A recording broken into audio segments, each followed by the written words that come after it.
Jedním z největších nepřátel pracujícího lidu je Kochův tuberkulózní bacil, který způsobuje tuberkulózní onemocnění různých ústrojí, nejčastěji plic.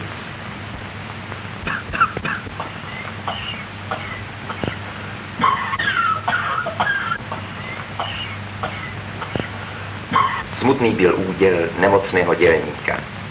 Ale dnes je už jinak. Ve spojení, v organizaci a v dobrovolné ukázněnosti je síla, která znamená úspěch. V roku 1920 založili dělníci Škodových závodů v Plzni podpůrný spolek Haléřový na podnět důvěrnického sboru a na návrh Františka Klubky. V roku 1928 a 1929 přebudoval podpůrný spolek Haléřový bývalou ozdravovnu v Janově u Mirošova a v prosinci 1929 otevřel moderní léčebnu pro tuberkulózní muže. Tak byl uskutečněn jeden z prvních úkolů tohoto spolku. Podporovat členstvo v nezaviněné nouzi a pečovat o zdraví dělnických rodin. Prohlédněte si s námi toto moderní sanatorium na pokraji brdských lesů, uprostřed překrásného věnce syté zeleně a osvěžující vůně pryskyřice.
Lékaři odborníci vlídně přijímají a s láskou pečují o každého nemocného. Pacienti se rozdělí podle nálezu po důkladném vyšetření do jednotlivých pokojů. Nemocní vykašlávající bacily oddělují se od těch, kteří bacily nemají. Chrchle se vyšetřují drobnohledně, natřením na sklíčko a barvením. Kochovy bacily se podobají pod drobnohledem tenkým tyčinkám, které tak zhoubně napadají lidské tělo a způsobují v něm zlou nemoc. Zde vidíte Kochovy bacily na řezu postižené tkáně plícní. Hnízda Kochových bacilů ve tkání jaterní. Tytéž bacily ve směsi různých elementů rozpadlé tkáně. Aby lékař mohl posuzovat i celkový stav v průběhu léčení, nemocný se při nastoupení do ústavu a pak pravidelně jednou týdně váží. Lékař odebírá krev ke zkouškám. Ty jsou důležité pro posouzení povahy choroby. Lékař podrobí pacienta dokonalé zpovědi. Co mu nepověděl poslech a poklep, prozradí mu přístroje, mezi nimi tlakomír neboli tonometr k vyšetřování krevního tlaku, nebo zvláštní přístroj velmi dokonalý, jímž se vyšetřuje činnost cév. Stanovení největší výměny plicního vzduchu, důležité především před provedením léčebných zákroků, jako je vzduchová náplň hrudníku, pneumotorach, výkrut bráničního nervu a tak dále. Porušenou výměnu látkovou zjišťujeme opět jiným přístrojem. Nezbytným doplňkem řádného vyšetřování je rentgenování, kterému se podrobí u řídícího lékaře.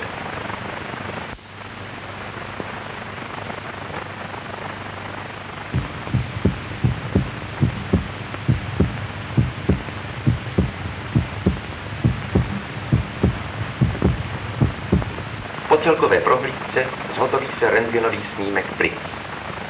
Kresba nám ukazuje postup pořizování rentgenových snímků. Vyšetřování pacienta se tím končí a plní se jeho účel. Správné rozpoznání choroby, jejího stupně a určení léčebného postupu. Pacienti tráví většinu dne na lehárnách v létě i v zimě. Vdechují tu čistý lesní vzduch, který tolik potřebují jejich choré plíce.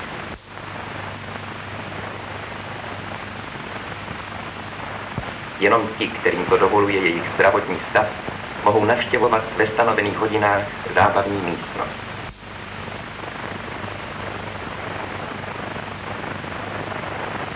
V létě však chodí raději na procházky do krásného ústavního parku.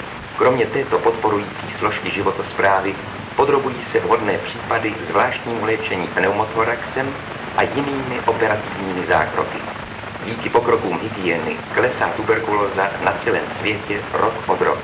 Tak například v Čechách zemřelo roku 1920 na tuberkulózu 16 973, roku 1938 již jen 5 787 lidí.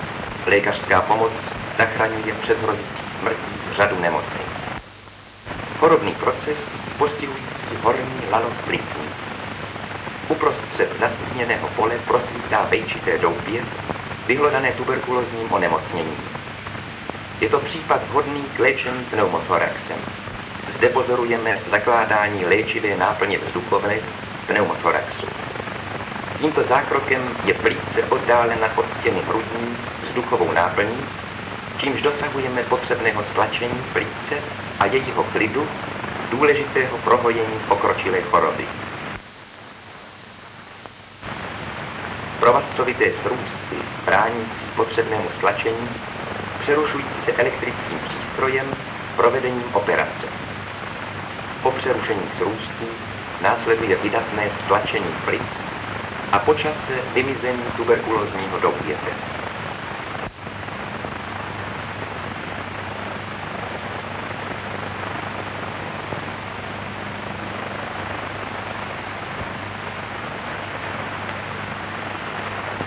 V jiných případech, kde zavedení pneumothoraxu pro srůsty není možné, dosahuje se potřebného klidu plíce výkrutem bráničního nervu.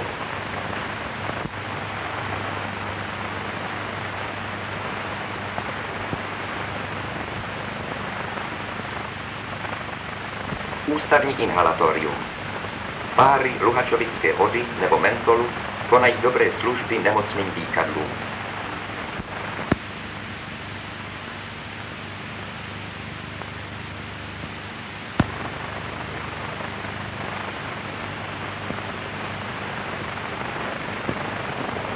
Ve vhodných případech nahradí umělé horské slunce léčivé paprsky sluníčka na vysokých horách. Některé krční specifické procesy tuberkulózní ozařujeme křemičitou lampou, to je ultrafialovými paprsky.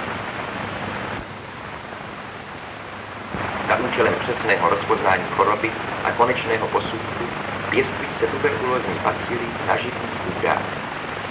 Není-li pacient ještě zdráv, vyrůstají bacily tuberkulózní v podobě ostrůvkovitých, bělavě nažloutících tvarů. Teprve když nevypěstujeme žádné zárodky, je možno považovat i pacienta za prostého bacilu bez nebezpečí nákazy druhé osoby.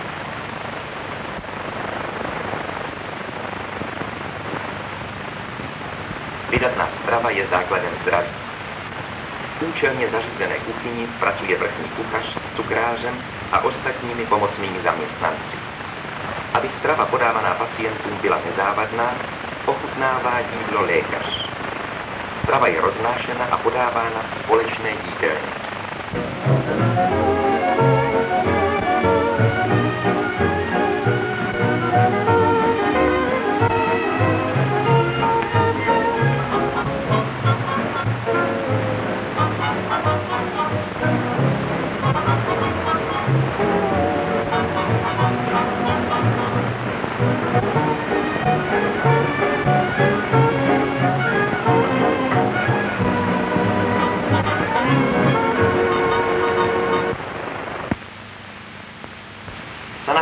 má tež vzorně vedený statek, odkud se odebírá mléko a kde se vyživují chovní vepři.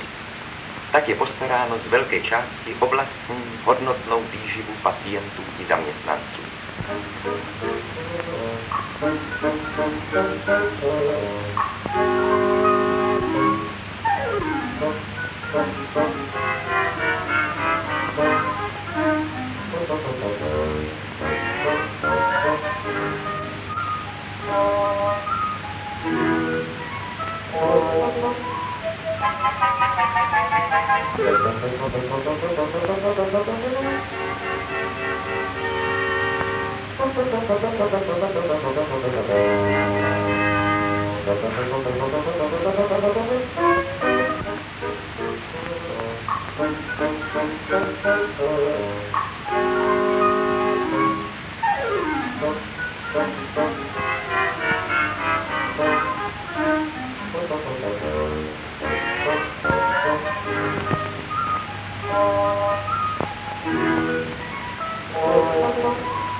V sadě je vila pro vedoucího lékaře.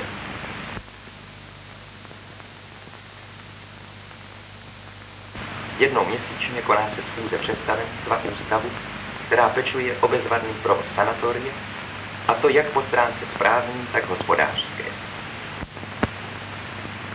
Představenstvo Haležového spolku dělníků škodových závodů na návštěvě v sanatoriu. Všichni se přesvědčili, že zásada spolku ve své humánní a podpůrné činnosti je ústavem plněna a dodržována. Podpůrný spolek Haležový dal se tak spolupracovat na poli záchranné a léčebné péče, zároveň důležitým činitelem sociálně zdravotní. Tak Haléř Škodovák se zasloužil pozdrav dělnictva a vrátil mnoho zdatných sil národu a nejednoho otce opuštěným rodinám a dětem.